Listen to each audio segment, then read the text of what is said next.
ഭരണത്തിലും അധികാര കേന്ദ്രങ്ങളിലും നേരിട്ട് പങ്കുവഹിക്കാതെ തന്നെ രാജ്യത്തിന്റെ ഭരണകൂടത്തെ നിയന്ത്രിക്കുന്ന ഒരു അദൃശ്യ ശക്തിയായി തുടരുകയാണ്.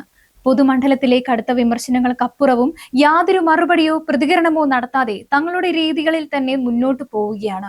രൂപീകൃതമായതിന്റെ 100-ാം വർഷവും RSS എന്ന സംഘടന സമൂഹത്തിലും രാഷ്ട്രീയത്തിലും നേരിട്ട് ഇടപെടാതെ തന്നെ സജീവമാണെന്നതിന്റെ ഏറ്റവും വലിയ ഉദാഹരണമാണ് അവർക്കെതിരെ നിരന്തരം ഉന്നയിക്കപ്പെടുന്ന ആരോപണങ്ങളും വിമർശനങ്ങളും. ജനാധിപത്യ മതനിരപേക്ഷത ഉയർത്തിപ്പിടിച്ചിരുന്ന ദേശീയ നേതാക്കളിൽ ഭൂരിപക്ഷവും പല കാരണങ്ങളാൽ പല സമയങ്ങളിൽ ഈ സംഘടനയെ നിശ്ചിതമായി തന്നെ വിമർശിച്ചിട്ടുണ്ട്. എന്നാൽ അക്കാലത്ത് ഒന്നുമില്ലാത്ത വിധം രാജ്യത്തിന്റെ ഭരണത്തെ നിയന്ത്രിക്കുന്നതിൽ ഒരു പങ്ക് വഹിക്കപ്പെടുന്നു എന്ന് കരുതുന്ന ഈ കാലത്ത് ആ വിമർശനങ്ങൾ കൂടുതൽ പ്രസക്തമാവുകയാണ്. ഇന്ന് വീഡിയോയിൽ പറയാൻ പോകുന്നത് സമീപകാലത്ത് RSSനെതിരെ ഉയർന്ന ഏറ്റവും കടുത്ത വിമർശനങ്ങളെയും അവ ഉന്നയിച്ച രാഷ്ട്രീയ നേതാവിനെ കുറിച്ചുമാണ്. കർണാടകയിലെ സിദ്ധരാമയ്യ മന്ത്രിസഭയിലെ ഗ്രാമവികസന വകുപ്പ് മന്ത്രിയാണ് പ്രിയാങ്ക് ഖാർഗെ. അതുമാത്രം പറഞ്ഞാൽ ഒരുപക്ഷെ അദ്ദേഹത്തെ മനസ്സിലാവണമെന്നില്ല. കോൺഗ്രസിന്റെ ദേശീയ അധ്യക്ഷനായ മല്ലികാർജുൻ ഖാർഗെയുടെ മകൻ കൂടിയാണ് പ്രിയാങ്ക്. എന്നാൽ അദ്ദേഹം കൂടുതൽ ശ്രദ്ധേയനാവുന്നത് RSSനെതിരായ ശക്തമായ നിലപാടുകൾ എടുക്കുന്ന നേതാവ് എന്ന നിലയിലാണ്. ഒരുപക്ഷെ അദ്ദേഹത്തെക്കാളേറെ മറ്റാരും സമീപകാലത്ത് RSSനെതിരായി ഇത്രയും പരാമർശങ്ങൾ ഉണ്ടാക്കിയിട്ടുണ്ടാവില്ല. ദളിത് വിഭാഗത്തിൽ നിന്നുള്ള കോൺഗ്രസ് നേതാവ് എന്ന നിലയിൽ ഹിന്ദുത്വ രാഷ്ട്രീയത്തിനെതിരായി അദ്ദേഹം മുൻപേ ശക്തമായ നിലപാടുകൾ വ്യക്തമാക്കിയിട്ടുള്ള ആളാണ്. ഇന്ത്യ പാകിസ്ഥാൻ വിഭജനത്തിന് കാരണമായ ദ്വിരാഷ്ട്ര സിദ്ധാന്തത്തിന്റെ ഉപജ്ഞേതാവ് മുഹമ്മദ് അലി ജിന്നയിൽ നിന്നും ജിന്നയേക്കാൾ മുന്നേ ഇതേ ആശയം മുന്നോട്ട് വെച്ചയാൾ സവർക്കർ ആണെന്നും ചരിത്രരേഖകൾ ഉദ്ധരിച്ചുകൊണ്ട് പ്രിയാങ്ക് സമർത്ഥിച്ചത് BJP സംഘപരിവാർ അനുഭാവികൾ അദ്ദേഹത്തിനെതിരെ തിരിയാൻ കാരണമായിരുന്നു. അതോടൊപ്പം തന്നെ RSSനെതിരെ മനുനാസിവാദികളെന്ന് വിമർശിച്ചതും വലിയ പ്രകോപനം സൃഷ്ടിക്കുകയുണ്ടായി. അതോടൊപ്പം തന്നെ BJP മുസ്ലിം വിരുദ്ധതയാണ് എക്കാലത്തും രാഷ്ട്രീയ ആയുധമാക്കുന്നതെന്നും തിരഞ്ഞെടുപ്പുകൾക്ക് മുന്നോടിയായി ഉണ്ടാവുന്ന വർഗീയ സംഘടനകൾ ഭൂരിപക്ഷ കേന്ദ്രീകരണം ഉണ്ടാക്കി അശാന്തി സൃഷ്ടിച്ച് വോട്ടുകൾ തങ്ങൾക്ക് അനുകൂലമാക്കുവാൻ RSSനെയും മറ്റ് സംഘപരിവാർ സംഘടനകളെയും ഉപയോഗിച്ചുണ്ടാക്കുന്നവയാണെന്നും പ്രിയാങ്ക് വിമർശിച്ചിരുന്നു. എന്നാൽ സമീപ നാളുകളിൽ പ്രിയാങ്ക് വാർത്തകളിൽ നിറയുന്നത് RSSന്റെ 100-ാം വാർഷിക ആഘോഷങ്ങൾക്കിടയിൽ അദ്ദേഹം നടത്തിയ കടുത്ത വിമർശനങ്ങളിലൂടെയാണ്. ഈ ജൂലൈ മാസത്തിൽ RSS നേതാവായ ദത്താത്രേയ ഹോസബളെ നടത്തിയ ഒരു പരാമർശമാണ് എല്ലാത്തിന്റെയും തുടക്കം. അടിയന്തരാവസ്ഥ കാലത്ത് ഇന്ദിരാഗാന്ധി ഏകപക്ഷീയമായി ഭരണഘടന ആമുഖത്തിൽ എഴുതി ചേർത്ത സെക്കുലർ, സോഷ്യലിസ്റ്റ് എന്നീ പദങ്ങൾ നീക്കം ചെയ്യണമെന്നാണ് ഹൊസബാള പറഞ്ഞത്. ഇതിന് പ്രതികരണമായി RSS ഒരു ടോക്സിക് സ്വഭാവമുള്ള തീവ്ര രാഷ്ട്രവിരുദ്ധ സംഘടനയാണെന്നാണ് പ്രിയാങ്ക് തിരിച്ചടിച്ചത്.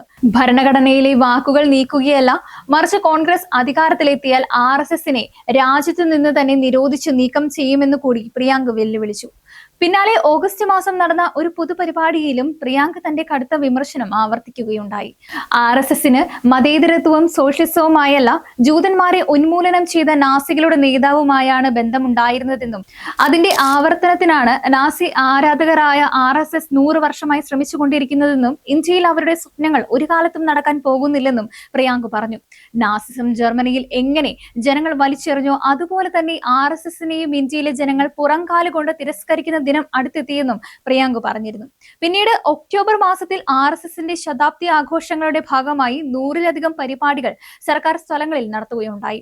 അതിനെതിരെയും കനത്ത വിമർശനമാണ് പ്രിയാങ്ക് ഉന്നയിച്ചത്. സർക്കാർ സ്കൂളുകൾ, കോളേജുകൾ, പൊതു ഇടങ്ങൾ, ക്ഷേത്രങ്ങൾ എന്നിവിടങ്ങളിൽ RSSന്റെ എല്ലാവിധ പ്രവർത്തനങ്ങളും നിരോധിക്കണമെന്നും അതിന് തമിഴ്നാട്ടിൽ സ്റ്റാലിൻ നടപ്പാക്കിയ മാതൃകയിൽ നിരോധനം കൊണ്ടുവരണമെന്നും പ്രിയാങ്ക് മുഖ്യമന്ത്രി സിദ്ധരാമയ്യയ്ക്ക് കത്തെഴുതി രേഖാമൂലം ആവശ്യപ്പെട്ടു. കത്തിന്റെ പശ്ചാത്തലത്തിൽ പൊതു ഇടങ്ങളിലെ എല്ലാവിധ പരിപാടികൾക്ക് മുൻകൂർ അനുമതി സിദ്ധരാമയ്യ സർക്കാർ നിർബന്ധമാക്കിയതോടെ പല പരിപാടികൾക്കും അനുമതി ലഭിക്കാതാവുകയും അതാത് സ്ഥലങ്ങളിൽ നടക്കാനാവാതെ വരികയും ചെയ്തു. അത് BJP സംഘപരിവാർ അണികളെ വലിയ തോതിൽ തന്നെ പ്രകോപിതരാക്കി. സിദ്ധരാമയ്യയ്ക്ക് അയച്ച കത്ത് പരസ്യമാക്കിയതിന് പിന്നാലെ നിരവധി ഭീഷണി സന്ദേശങ്ങളാണ് പ്രിയാങ്കിന് നേരെ ഉണ്ടായത്. അവയിൽ ചില കോളുകൾ പ്രിയാങ്ക് മാധ്യമങ്ങൾക്ക് മുന്നിൽ കേൾപ്പിക്കുകയും ചെയ്തിരുന്നു. എന്നാൽ ഇത്തരം ഭീഷണികളൊന്നും തന്നെ പ്രിയാങ്കിനെ പിന്നോട്ടടിപ്പിച്ചില്ല. അടുത്ത പൊതുപരിപാടിയിലെ പ്രസംഗത്തിനിടയിൽ RSS രാജ്യത്തെ യുവാക്കളെ ബ്രെയിൻ വാഷ് ചെയ്ത് രാജ്യവിരുദ്ധരാക്കുകയാണെന്നും അവർ പിന്തുടരുന്നത് ഭരണഘടനയ്ക്ക് വിരുദ്ധമായ ദർശനങ്ങളാണെന്നും പറഞ്ഞതിനു പുറമെ സർക്കാർ ഉദ്യോഗസ്ഥരായവർ RSS പരിപാടികളിൽ പങ്കെടുക്കുന്നതിനെ നിരോധിക്കണമെന്നും അത്തരത്തിൽ പോകുന്നവരെ സർവീസിൽ നിന്നും പിരിച്ചുവിടണമെന്നും പ്രിയാങ്ക് ആവശ്യപ്പെട്ടു.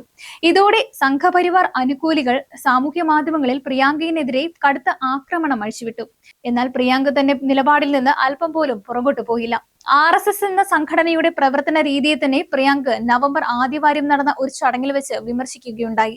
RSS ഇതുവരെ രജിസ്റ്റർ ചെയ്യാത്ത ഒരു സംഘടനയാണെന്നും എന്നാൽ ടാക്സ് വെട്ടിപ്പിനായി NGO എന്ന നിലയിലാണ് പ്രവർത്തിക്കുന്നതെന്നും പ്രിയാങ്ക് ആരോപിച്ചു. രജിസ്റ്റർ ചെയ്യാതെ പിന്നെ എങ്ങനെയാണ് അവർക്ക് സർക്കാരിൽ നിന്ന് നികുതി ഇളവ് ലഭിക്കുന്നതെന്നും ആരോപണം ഉന്നയിക്കുകയുണ്ടായി.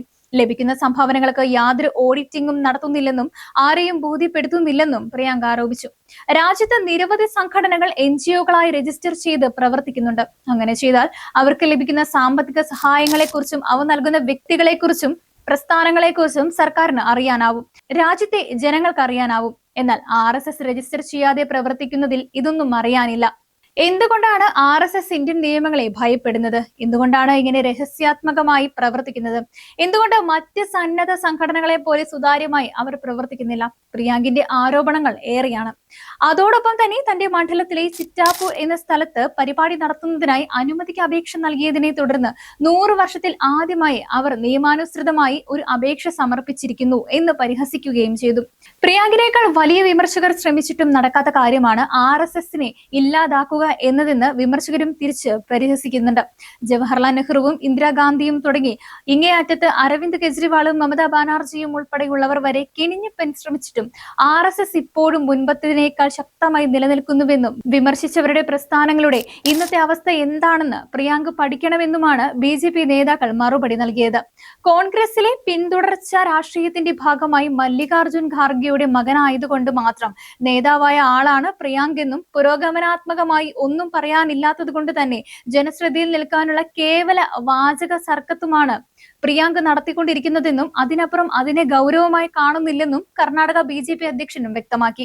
എന്നാൽ രാജ്യത്തെ മാധ്യമങ്ങൾ ഉൾപ്പെടെയുള്ള വാക്കുകളെല്ലാം വിലക്കെടുത്തോ ഭീഷണിപ്പെടുത്തിയോ സംഘപരിവാർ നിശബ്ദമാക്കിക്കൊണ്ടിരിക്കുന്ന ഈ കാലത്ത് പ്രിയാങ്ക് ജനാധിപത്യവാദികൾക്ക് ഒരു പ്രതീക്ഷ തന്നെയാണ്. വിമർശനങ്ങൾ അദ്ദേഹത്തിനെതിരെ ഒരുപാട് ഉന്നയിക്കുന്നുണ്ടായേക്കാം. കാരണം കോൺഗ്രസ് എന്ന രാഷ്ട്രീയ പാർട്ടി 100% ശരികൾ മാത്രം ചെയ്തു വന്ന ഒരു പ്രസ്ഥാനമല്ല. അതിന്റെ തിരിച്ചടികൾ അവർ നേരിട്ടുകൊണ്ടിരിക്കുന്ന കാലവുമാണ്. എങ്കിലും രാജ്യത്തിന്റെ അഖണ്ഡതയും ഭരണഘടനാ മൂല്യങ്ങളും ഉയർത്തിപ്പിടിക്കേണ്ടത് ജനാധിപത്യം നിലനിൽക്കുന്നതിന് അനിവാര്യമായതിനാൽ ഫലപ്രാപ്തിയെക്കുറിച്ച് ആശങ്കകൾ ഉണ്ടായേക്കാമെങ്കിലും പ്രിയാങ്കിന്റെ ശബ്ദം ഉയർന്നു തന്നെ നിൽക്കേണ്ടതായുണ്ട്. നിലവിൽ പ്രിയാങ്ക് രാജ്യത്തെ പല മതേതര വിശ്വാസികളെയും പോലെ ഹിന്ദുത്വ തീവ്രവാദത്തെ ശക്തമായി എതിർത്തുകൊണ്ട് തന്നെയാണ് മുന്നോട്ട് പോകുന്നത്. എന്നാൽ എത്ര കാലം അദ്ദേഹത്തിന് ഈ നിലപാടുമായി മുന്നോട്ട് പോകാനാവും എന്നതാണ് ജനാധിപത്യ വിശ്വാസികൾ പ്രതീക്ഷയോടെ കാത്തിരിക്കുന്നത്. പ്രതീക്ഷകൾ കാത്തു മുന്നേറാൻ പ്രിയാങ്കിന് കഴിയട്ടെ എന്ന് ആശംസിക്കാം.